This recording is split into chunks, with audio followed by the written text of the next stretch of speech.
좀 앞으로 당겨가지고요, 좀 모여가시면 좋겠어요. 오늘은 다 같이 참여할 수 있는 모임으로 한번 진행해 보겠습니다. 모든 분들이 참여할 수 있도록 좀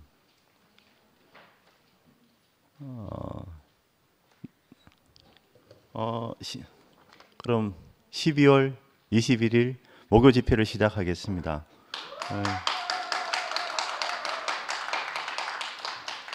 오늘 말씀 주제는 예수냐 그리스도냐,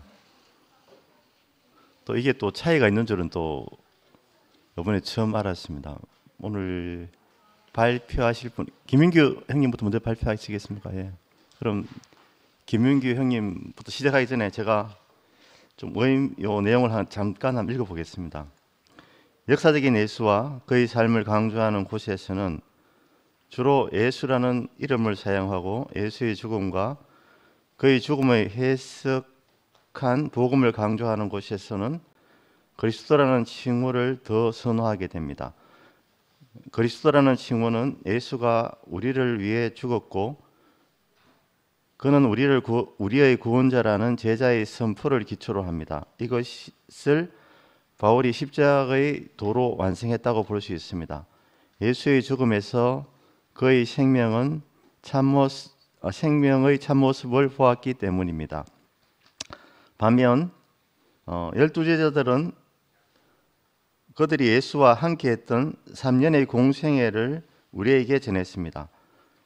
예수의 역사적 삶을 중시하는 사람들은 예수의 생애와 그가 한 말씀이 예수에 대한 죽음의 해석보다 더 중요하다고 말합니다. 예수의 삶을 통해서 드러난 하나님 나라야말로 그분 사역의 본질이라는 것입니다. 다시 말해 예수의 삶이 이 땅에 임한 하나님 나라였다는 것입니다. 였습니다.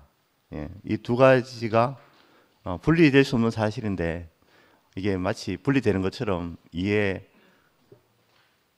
문제가 되는 것 같습니다. 오늘 말씀 들으면서 오늘 좋은 시간이 되었으면 좋겠습니다.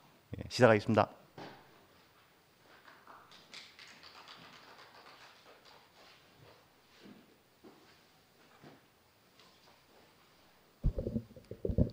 오늘 날씨 되게 춥네요. 하늘이요. 이해하면 되죠? 이런 시간이 있어가지고 내 마음속에 있었던 것 한번 이야기 드릴 수 있고 참 좋습니다. 이건 순전히 여러분들을 위한 시간이 아니고 나를 위한 시간 같기도 하고 말이죠. 정말로 제가 하는 이야기가 옳다는 게 아니고 이것은 내가 이렇게 생각하고 있다. 내 생각을 간증하는 것에 불과하니까 전혀 부담 그런 거 느끼시지 말고 그냥 들어주시면 고맙겠습니다. 자, 창세기 1장 1절에 보면은 태초에 하나님이 천지를 창조하시니라 했죠. 없나?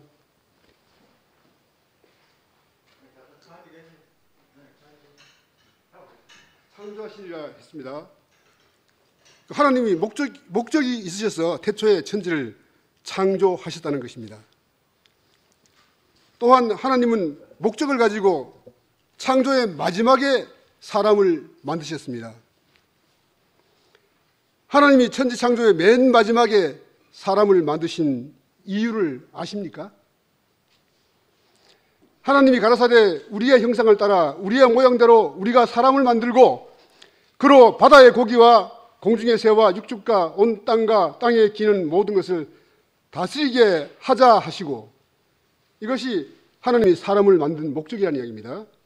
하나님은 손수 창조하신 하나님의 동산을 상속받아 다스릴 자로 사람을 만드셨다는 것입니다. 하나님은 상속자, 하나님의 아들로 사람을 만드신 것입니다. 그리고 하나님이 사람을 창조의 마지막에 만드셨다는 의미는 사람을 부려먹을 의사가 전혀 없으셨다는 것입니다. 하나님은 사랑이시라. 사람은 하나님의 상속자 아들로 사랑의 대상으로 창조하셨습니다.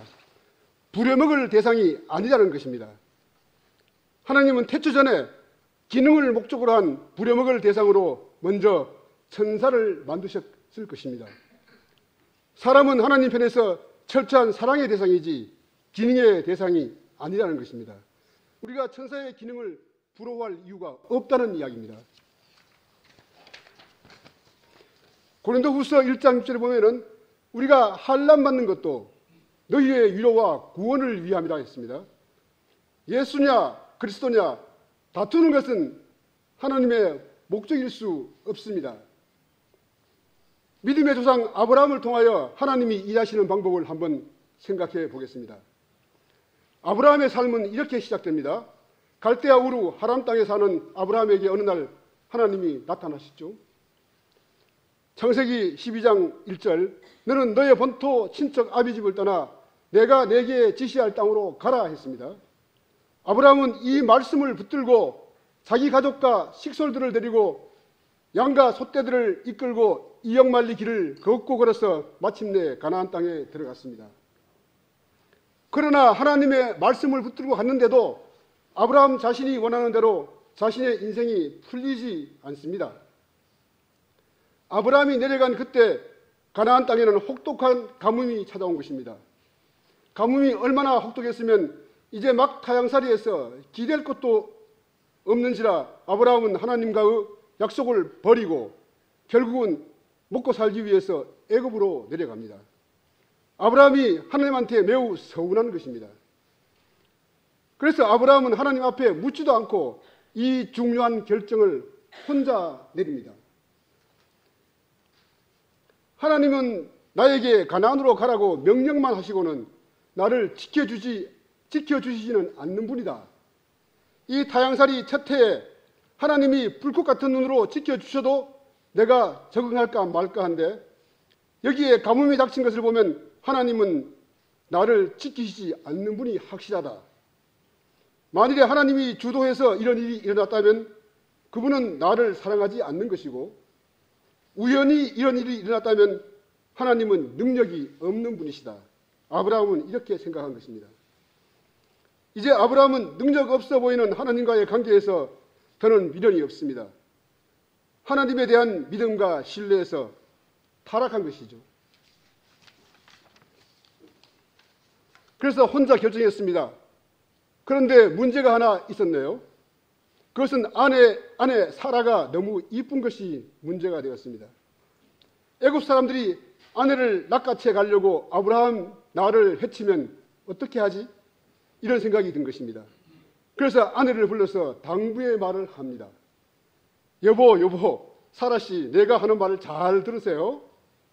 지금부터 누가 나를 누구냐고 물으면은 절대로 남편이라 말하면 안 돼요. 그냥 오빠라고 하세요.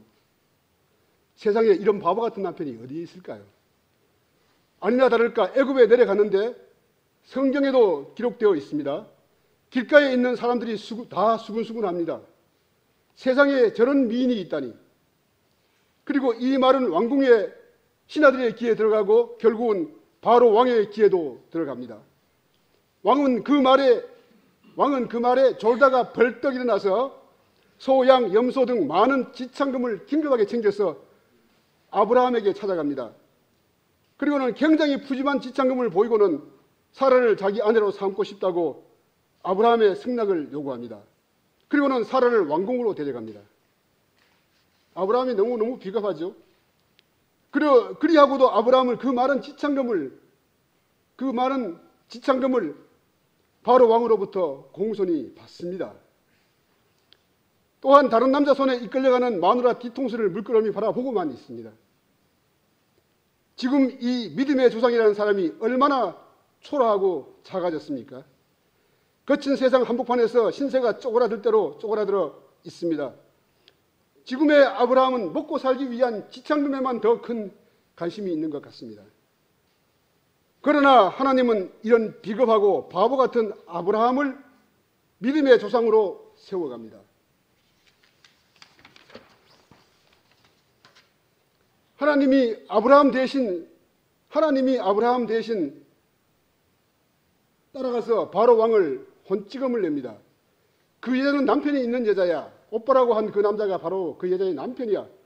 지금 당장 돌려보내지 않는다면 바로 왕 너의 다리 몽둥이를 분질러 놓겠다고 하나님은 바로 왕에게 얼음장을 놓습니다. 바로왕은 하나님의 말씀에 정신이 번쩍 들어서 사라를 아브라함에게 긴급하게 돌려줍니다.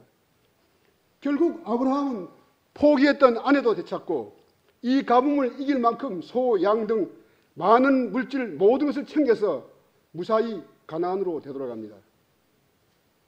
아브라함은 가나안으로 돌아가면서 어떤 생각을 하였을까요? 우리가 환난받는 것도 너희의 위로와 구원을 위함이라 했습니다. 잘못은 아브라함 자신이 하였는데 혼찌검이 난 사람은 바로 왕입니다.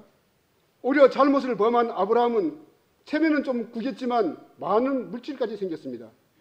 그리고 창세기 12장에서 아브라함은 하나님의 은혜를 온몸으로 체험합니다.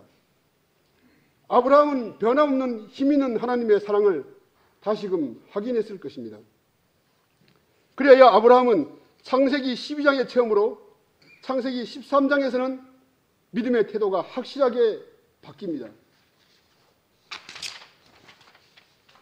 창세기 12장에서는 하나님에게 상의도 안 하고 자기 마음대로 결정하고 애굽으로 내려갔고, 또한 애굽으로 내려간 아브라함은 자신만은 살아남기 위하여 아내 사라를 인신매매까지 했습니다.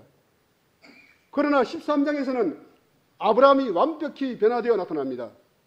예수냐 그리스도냐 다툼이 있어 보이는 조카 롯에게 모든 것을 양보합니다. 12장에서 아브라함은 하나님 사랑을 확실하게 체험하고 보았기 때문입니다. 12장에서 은혜를 체험한 아브라함은 13장에서는 생애 터전이 될 귀중한 선택권을 롯에게 줍니다. 그리고 조카 롯에게 먼저 마음대로 선택하라고 합니다. 롯이 어떻게 하든 하나님은 나에게 복을 준다는 믿음이 있어서 가능했습니다.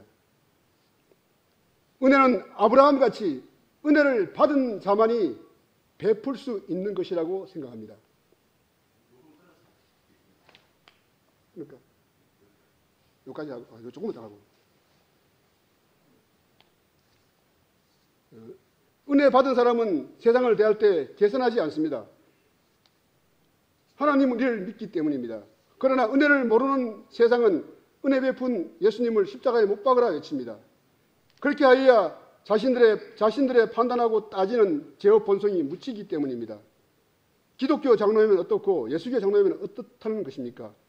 태도가 불량한 사람은 천국에 들어가지도 못하겠지만, 만약 천국에 들어간다고 해도 계산하는 제 본성 때문에 적응은 어려울 것입니다.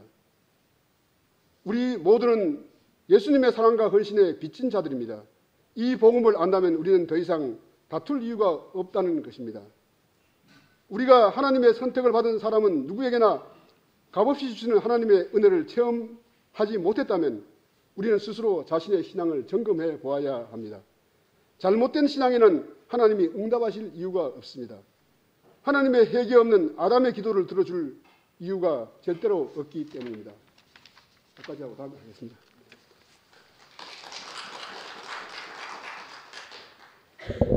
와,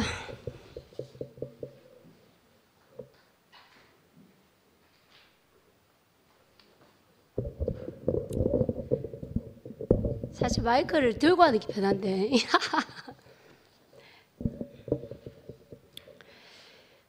예수냐 그리스도냐, 이순결입니다.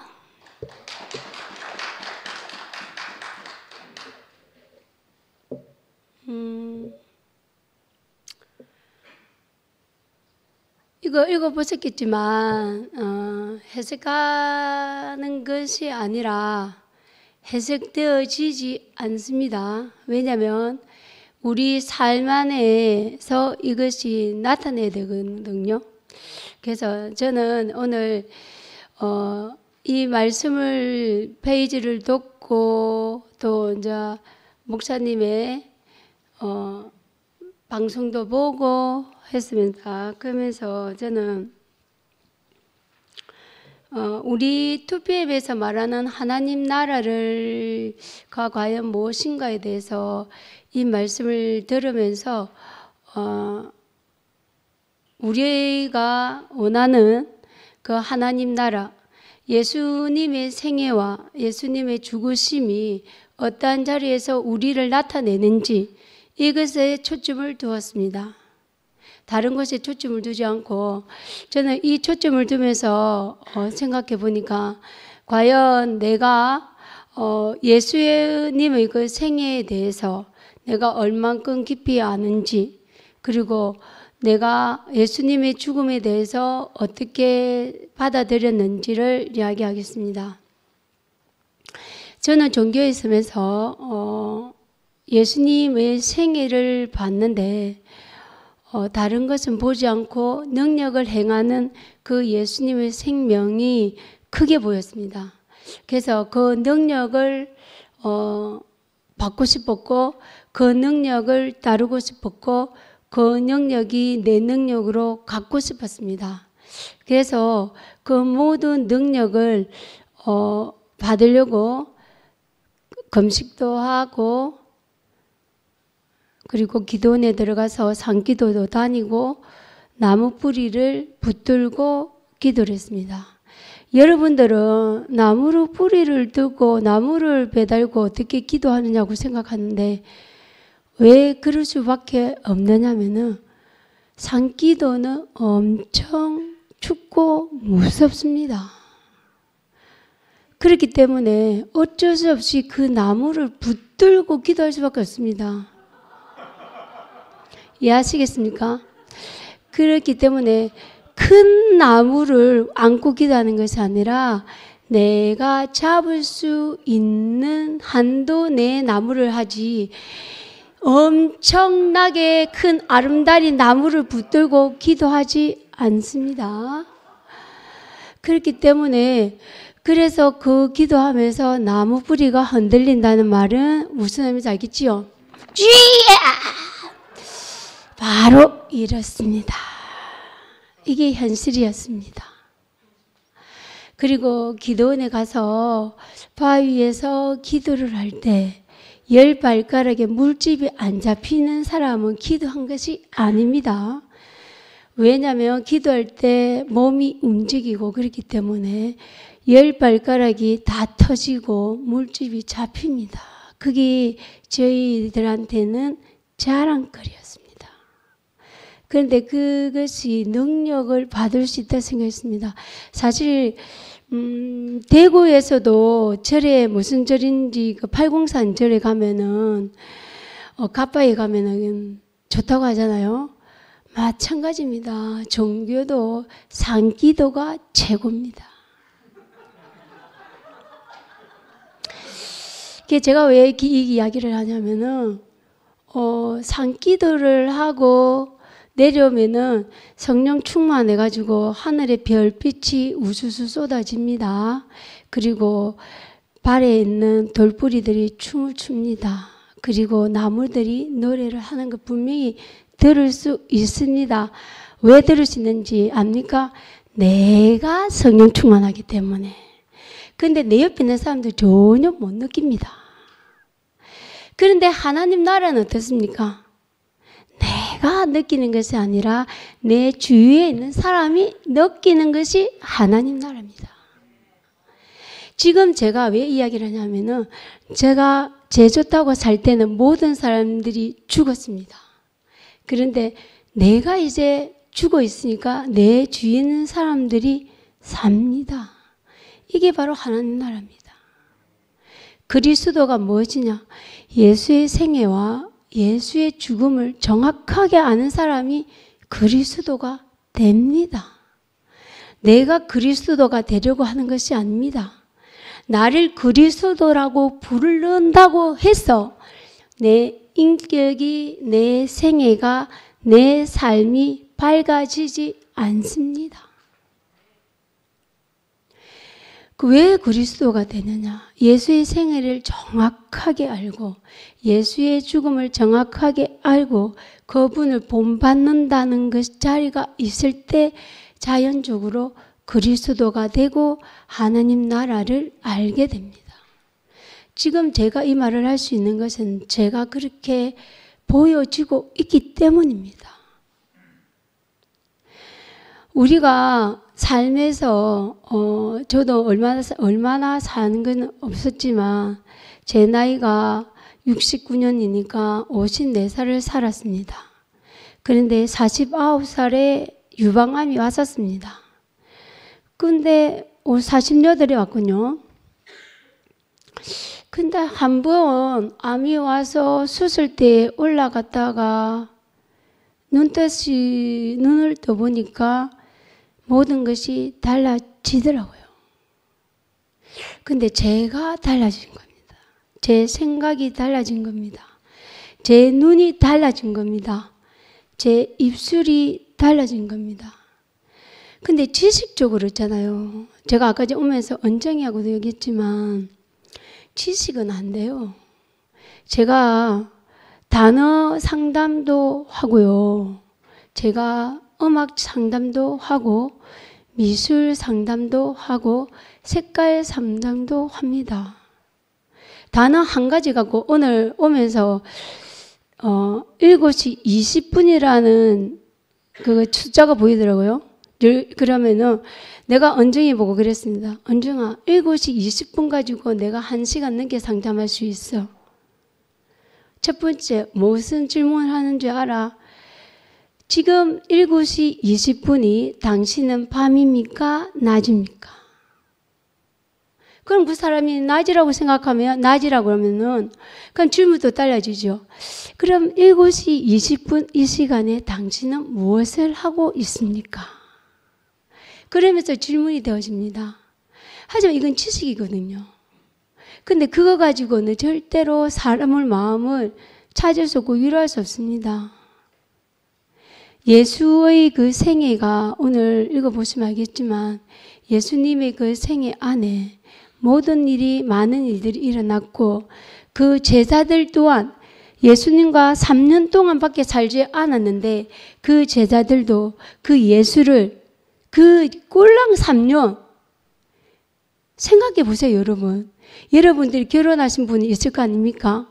그러면 여러분들은 지금 결혼하고 있는 부인이랑 아내와 그렇게 20년 동안 살면서 그 사람 마음을 압니까? 하나가 됩니까? 물어보겠습니다. 저는 사실 제 남편하고 같이 살지만 제 남편하고 하나가 된 적이 없습니다. 늘 우리 여러분한테 제가 제 핸드폰에 있는 우리 남편 명칭이 창세기 1장 26절이라고 보여주지 않습니까? 창세기 1장 26절 안에는 하나님 형상과 모양대로 그가 사람을 만들고 그가 육축과 바다와 온 땅을 모든 걸 다스리게 하자 하시고 그랬던 그분이기 때문에 저는 우리 남편에게 창세기 1장 26절이라는 호칭을 주고 난 다음부터 우리 남편하고 하나가 되었습니다. 어디서? 제가 하나가 되었습니다. 하나님이 하시는 일이라고 생각하고 나니까 더 이상 제가 아무 말도 나올 수가 없었습니다. 그와 같이 우리가 무엇을 어떻게 하겠다 이렇게 하겠다가 할 필요가 없습니다. 하나님이 그 예수를 만난 그 제자들이 3년 동안 있다가 예수를 버리고 갔습니다. 도저히 알 수 없는 사람이라고. 우리가 같이 살고 있는 옆에 있는 사람을 알 수가 없습니다. 하지만 하나님이 이 사람을 만들었다. 이 사람이 이끌 것이다. 이 사람이 하실 일이 있다라고 생각하고 나면은 아무 할 말이 없습니다. 그게 제게 일어나는 사건들입니다. 우리가 하나님 나라가 어디 있느냐, 여기 있느냐, 저기 있느냐 할 필요가 없습니다. 내 주위에 있는 사람을 편안하게 할 수 있는 사람이 하나님 나라를 만들 수 있는 사람이라고 생각합니다. 감사합니다.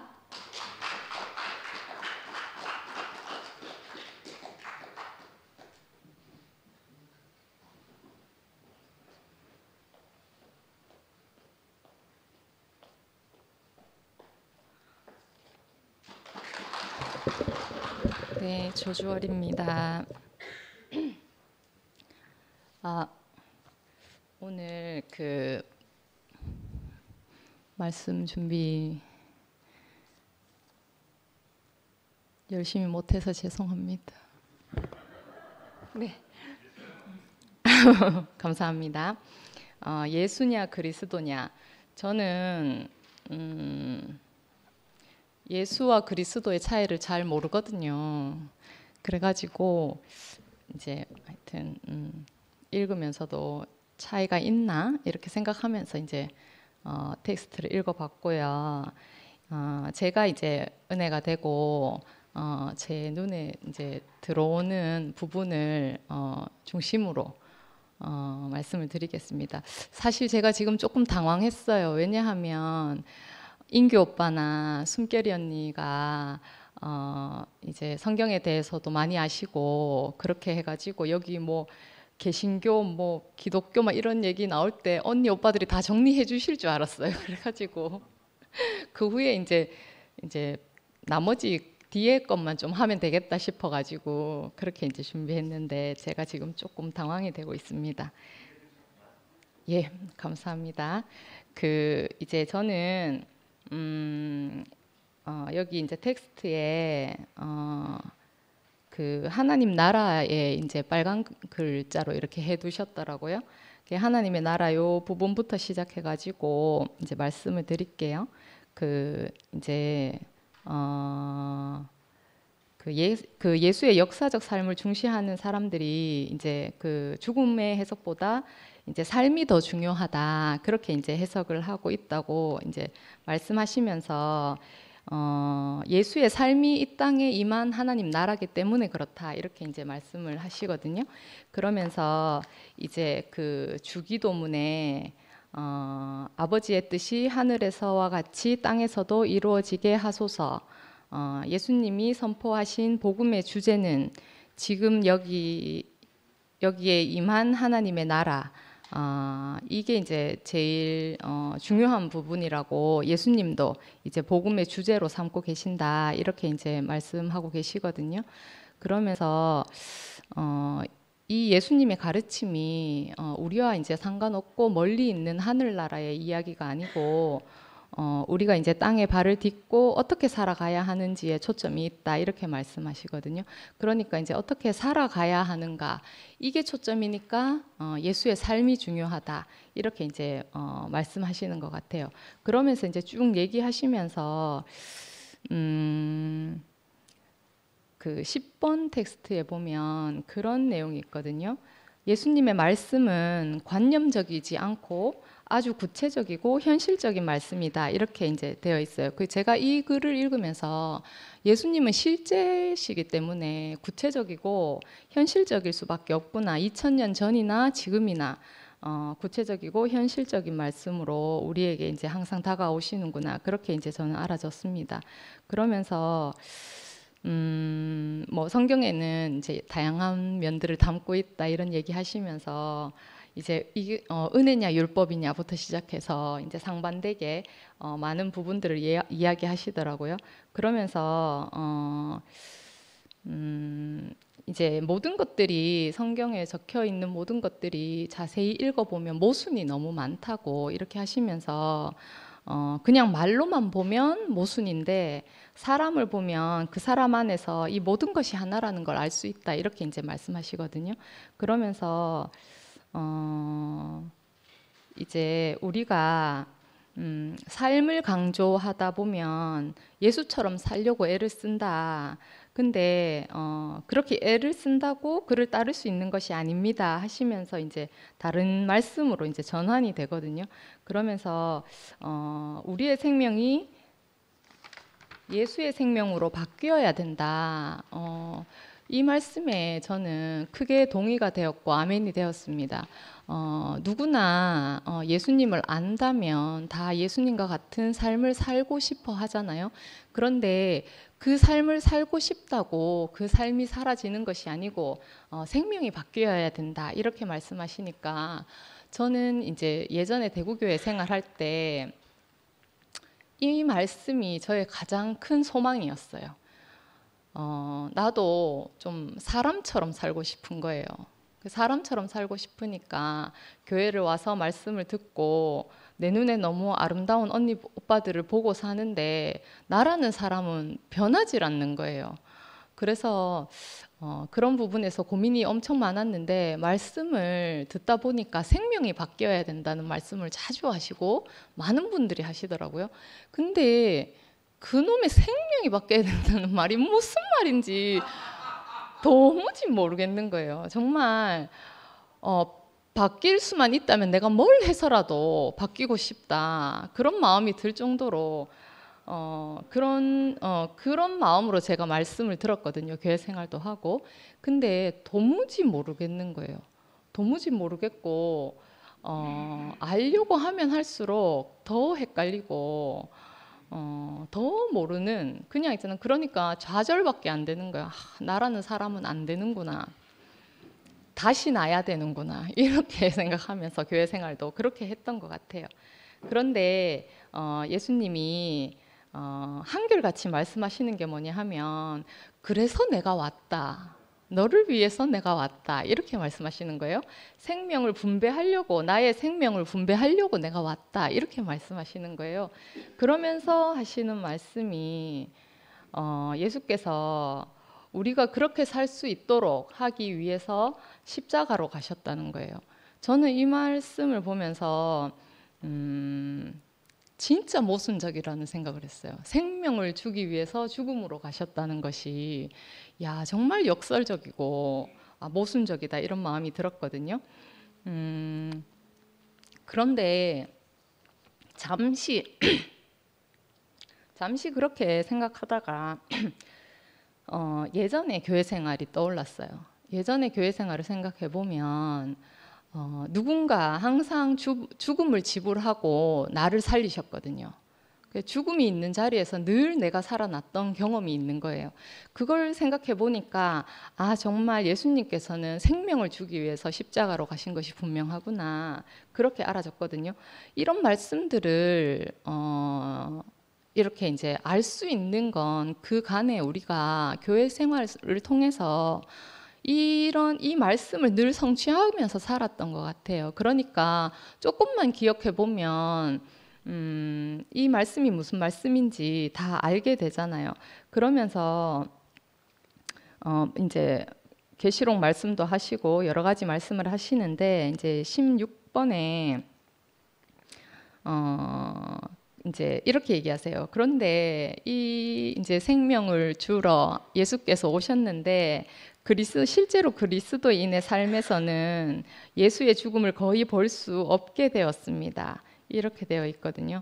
이 말씀 읽으면서 지금의 교회가 생각이 났어요. 저는 분명히 각자 이제 자기의 죽음을 지불하고 사람을 살리던 교회였는데 지금은 다 이제 각자의 말을 하기 바빠가지고 그런 여유를 찾아볼 수 없고 아마 뭐 이렇게 개인적으로 뭐라고 해야 되지? 자세히 들여다보면 여전히 그렇게 이제 아름답게 사시는 분들이 많겠지만 겉으로 보기에는 우리 교회가 제가 느끼기에는 꽁꽁 얼어붙어 있는 것 같은 그런 느낌들이 들었거든요. 근데 사람들이 무엇에 목말라 하고 있습니까? 이렇게 이제 질문을 던지시고 오늘날 이제 교회 안에 예수가 없다고 탄식하는 것은 말이 없어서가 아니고 그가 누구인지 보여주는 삶과 행위가 없다는 말입니다. 이렇게 말씀하시거든요. 그러니까 지금 교회에는 말은 엄청 많잖아요. 너무너무 많고 그런데 그 말을 하는 있잖아요. 그 사람이 누구인지 보이지 않는 거예요. 그렇기 때문에 뭐라고 해야 될까? 마음이 아프기도 하고 답답하기도 하고 그런 상황인 것 같아요. 그러면서 이제 김 목사님이 여러 가지 이제 말씀하시면서 저는 이제 오늘 제가 그 주제로 제가 이제 여기 이 텍스트 중에서 이제 주제로 삼은 내용이 우리는 무엇에 목말라 하고 있는가 이 내용이거든요. 그러니까 그냥 너무 뻔하지만 정말 그 예수의 사람을 살리는 그 생명에 목말라 하고 있구나 이렇게 알아지거든요. 우리가 예전에는 좀 자꾸 이렇게 있잖아요. 뭐 예전을 얘기해서 좀 그렇긴 하지만 그 예전에는 순모임이나 아니면 이런 간증을 할 때 그 사람 어떤 사람이 어떤 말을 해도 그 말을 하는 사람을 이해하고 헤아리는 마음이 더 컸던 것 같아요. 그 사람의 말이나 표면보다 그 마음을 먼저 헤아리려고 하는 그 마음들이 더 컸던 것 같은데 저는 그런 생각을 해보거든요. 뭐 이제 각자 뭐 이제 구체적으로 이제 신모띠에서 이야기하는 부분들에 대해서 저는 개인적으로 그렇게 생각합니다. 맞는 것은 맞다고 하고 잘못된 것은 정말 있잖아요. 더 큰 생명으로, 더 큰 은혜로 덮으면서 우리가 함께 가야 되지 않나 이런 생각을 했거든요. 그러면서 그런 것이 지금까지 우리 교회 생활이었기 때문에 전혀 무리 가고 어색한 상황들이 아니다 이런 마음이 들면서 그런 것이 서로 상생하는 거고 공생하는 거고 그리고 그 장 목사님 말씀으로 하면 아이의 세계에서 위의 세계로 넘어가는 것이 아닌가 그런 마음이 들었거든요. 우리가 다 내가 이렇게 하다가 우리가 이렇게 있잖아요. 그냥 단체적으로 그렇게 될 수 있다면 정말 좋은 일이지만 그렇지 않더라도 나 한 사람부터 내가 이렇게 말하던 것이 우리의 개념 안에서 뭔가를 생각할 수 있다 하면 그것만큼 복된 게 없는 것 같아요.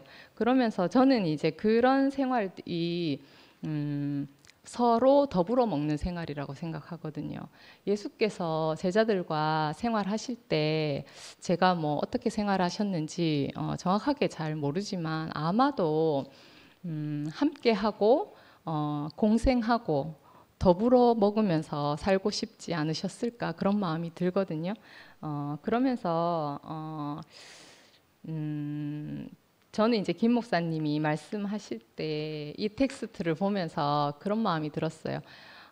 예수의 삶이 중요하고 우리가 이제 그 삶을 본받아서 살아야 하지만 그렇게 살려고 하면 생명이 바뀌어야 하고 생명이 바뀌려고 하면 생명을 분배해 주시는 자리로 우리가 가야 된다 이렇게 생각이 되었거든요. 그러면서 이제 18번에 보면 예수의 죽음이 우리에게 구원이 되었다면 예수의 삶이 우리에게 나타나는 것은 당연한 일입니다. 이렇게 이제 말씀하고 계시거든요. 그러니까 우리가 원하는 것은 예수의 삶이 내 안에서 나타나는 것을 원하고 있는데 그러려면 예수의 죽음이 우리에게 구원이 된다. 이것만 되면 그 뒤에 삶은 저절로 이루어진다는 말씀으로 제가 이제 알아지거든요. 그래서 지금까지 우리 교회에서 부활을 이야기하지 않은 것도 그런 의미에서 통하지 않나 이런 마음이 들었고 그러면서 이제 제가 그런 마음이 들었습니다. 저는 뭐 개인적으로 이제 예수의 죽음에 대해서 뭐 그냥 이제 십자가 사건으로 이제 그렇게 이제 나와 관계 없는 그런 사건으로 알고 있었지만 지금은 제가 이제 그 예수의 십자가 사건으로 죽으시고 그 후에 일어난 일이 예수님은 하나님께로 돌아간 것이거든요. 그래서 저는 이제 개인적으로 죽음이라는 것은 하나님께로 돌아가는 것이라고 정의하고 있어서 그것이 사람이 하나님께로 간다는 것 말고 다른 구원이 있을 수 있나 하여튼 저는 개인적으로 그렇게 생각합니다. 그래서 예수의 죽음이 나의 구원이라고 여겨지기 때문에 그 후에 일어나는 일들에 대해서는 모든 것을 이제 하나님께 맡기는 그런 마음으로 살게 되는 것 같거든요. 정말 그리스도인의 소망은 우리 생에서 그분이 나타나시는 거 아니겠습니까?